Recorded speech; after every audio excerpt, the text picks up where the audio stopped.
Welcome back to the Foundry by Forge College. Look, today we've got an incredibly exciting explainer lined up for you. We're going to take a journey right through the final assembly line of building an ERC-4337 smart wallet. If you've been following along with the nuts and bolts of account abstraction, you know we've been busy gathering all the individual pieces. Well, now it's time to actually bolt this thing together into one polished, perfectly functioning digital machine. So here's our game plan for today. We'll start with assembling your smart wallet, then setting delivery standards, followed by the build and test run. After that, we'll polish things up with vibe coding, pass the final checkpoint, and finally, wrap up with delivery and next steps. All right, let's jump right into part 1, assembling your smart wallet on the factory floor. Okay, let's dive into this. Imagine we're stepping right onto our virtual factory floor. Scattered all around us are these raw, disparate technical components we've built or gathered up to this point. You know, the wallet contracts, the end-to-end test suites, the local integration harnesses, the whole shebang. To actually make this work, we've got to meticulously bring these pieces together to create a totally seamless user experience. And that relies heavily on two really specific components. First up, the paymaster. Think of the paymaster as that awesome friend who always spots you gas money when you're short on cash. In the world of smart wallets, it completely removes the friction of network fees for the end user. You, as the developer, are basically subsidizing their transaction, making the final experience just incredibly smooth and absolutely frictionless. Now, the second absolutely crucial component is the bundler. Honestly, you can just think of the bundler as a super efficient postal worker. Instead of everyone trying to shove their individual letters into the mail system in this chaotic mess, the bundler acts on their behalf. It gathers up all those individual user operations, sorts them out, and safely delivers them to the blockchain in one neat, highly optimized package. Moving right along to Section 2, setting delivery standards, or what we call the crash test metrics. Listen. Before we really start bolting this engine together and hooking up our paymasters and bundlers, we absolutely must have strict delivery standards in place. I mean, you wouldn't put a car on the highway without crash testing it first, right? Well, the exact same logic applies to our smart wallet. We need specific acceptance criteria just to ensure everything operates exactly as expected when it's under pressure. So the crucial point here is our performance standard, specifically a strict 20% threshold.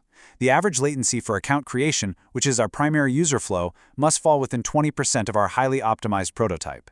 If integrating these complex ERC-4337 components drastically slows down the app, well then we haven't succeeded. The user simply shouldn't have to suffer just because our backend is doing some heavy lifting. That brings us to Section 3, the build and test run. Time to fire up the engine. All right, it's finally time to drop the engine in and fire up our end-to-end test harness. This is literally our digital crash test facility. It's where we run our integrated environment to make absolutely sure these core components can actually talk to each other without the whole system just falling apart. And we follow a very strict, stepwise sequence here. Step 1, we prepare the environment. That means ensuring Docker and Node are totally up to date and copying over our local environment variables. And hey, reminder, we never use mainnet keys for this, obviously. Step 2, apply minimal, well-scoped code fixes for any regressions. We use small commits here so we can track exactly what changed. Step 3, run the fully integrated test suite with verbose logging, which captures those juicy end-to-end traces. And finally, Step 4, collect those test and profiling artifacts. And this brilliantly illustrates a core principle of engineering truly robust Web3 apps. We absolutely must prioritize solid, deterministic tests over brittle timing checks. You know, timing checks are just notorious for failing arbitrarily because network and processing speeds are always fluctuating. But a deterministic test, like explicitly waiting for a specific event to be emitted on-chain, that gives us absolute certainty. It tells us exactly what happened, not just how long it took to happen.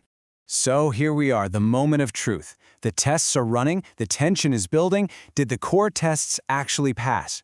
Did things like account creation, user op execution, and that crucial nonce-handling for replay protection actually survive our crash test?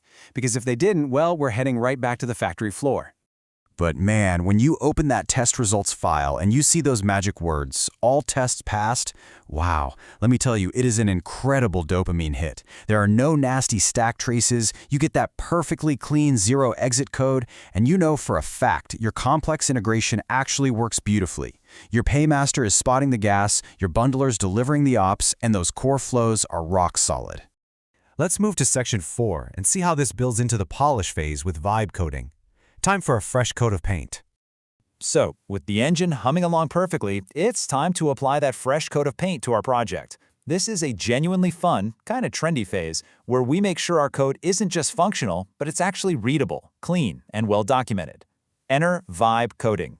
This is essentially how modern developers work now. It involves using AI assistants to rapidly refactor little code snippets and polish up documentation. Now, to be clear, we are absolutely not asking the AI to do some massive wholesale rewrite of our complex logic. That's a recipe for disaster. Instead, we're just using it to clean up minor duplications, format things nicely, and maybe generate some concise README patches. It speeds up the polish phase immensely. To make this super tangible, just look at this specific prompt right here. Refactor the following helper to reduce duplication and improve error messages. Keep behavior identical. Notice how we're giving the AI very strict boundaries. You want the code cleaner, you want the errors clearer, for sure, but the underlying mechanics, the actual behavior, must stay exactly the same. No surprises. And once the AI spits out those cleanups, you naturally commit them to a dedicated AI refactor branch. Just like we emphasize in other Forge College learning programs, keeping your work auditable is an absolute must. By isolating those AI generations to their own specific branch and documenting your exact prompts, reviewers can clearly see what you wrote versus what the AI just polished up. It keeps the whole process totally transparent. Moving on to Section 5, passing the final checkpoint, also known as quality assurance. Okay, we are really nearing the finish line here. Let's walk through the final quality assurance checkpoint. This is where we verify that our milestone is actually complete and meets every single one of those rigorous criteria we set up at the very beginning. Think of it as the final inspection before we hand over the keys to our custom car. So, here's our required checklist. We need our README file with crystal clear setup steps. We need a performance report proving we hit that 20% latency threshold. We need the raw test results file showing everything passed. And crucially, we need short 3 to 10 second video demos showing exact user experience cues. I'm talking explicit loading spinners and success confirmations all logged right there in our demo file. Visual proof is honestly just as important as the test logs themselves. Now, what's really interesting about this slide is seeing how directly our engineering actions map straight to our final deliverables. Look closely at how the specific core tests perfectly align with the expected artifacts. Running the account creation test, that generates our performance profile. Running the user operation execution, that's the exact flow we capture on video for our demo media. And our replay protection test outputs a very specific regression log. It's a completely closed, perfectly accountable loop. Finally, Section 6, Delivery and Next Steps. Let's ship it. And there it is. The custom smart wallet is finally ready to be shipped right out of the factory. We've taken raw contracts, we've integrated third-party paymaster and bundler adapters, run the whole thing through deterministic crash tests, and polished the code until it literally shines. Once everything on your checklist is green, and you verify that someone can clone your repo and set it up on a fresh machine in under 30 minutes, there's only one last technical step. You just tag your final branch as Capstone ready and push it to your remote repository. Just like that, you have successfully delivered a fully integrated ERC-4337 smart wallet. But hey, before we completely wrap up this explainer, I want to leave you with a bit of a provocative thought about this beautiful digital machine we've just built. Sure, it's highly optimized, it's frictionless, and it's thoroughly tested. But what happens to it if you lose your keys?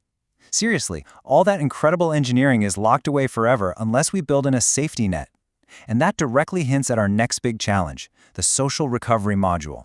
Because, really, how do we design a system where trusted friends or devices can help you regain access without compromising the bulletproof security of your new smart wallet? To explore those social recovery mechanisms and to dive into a massive wealth of other incredible Web3 educational resources, I highly encourage you to visit forge.college. There is always more to learn, and the factory floor, it's always open.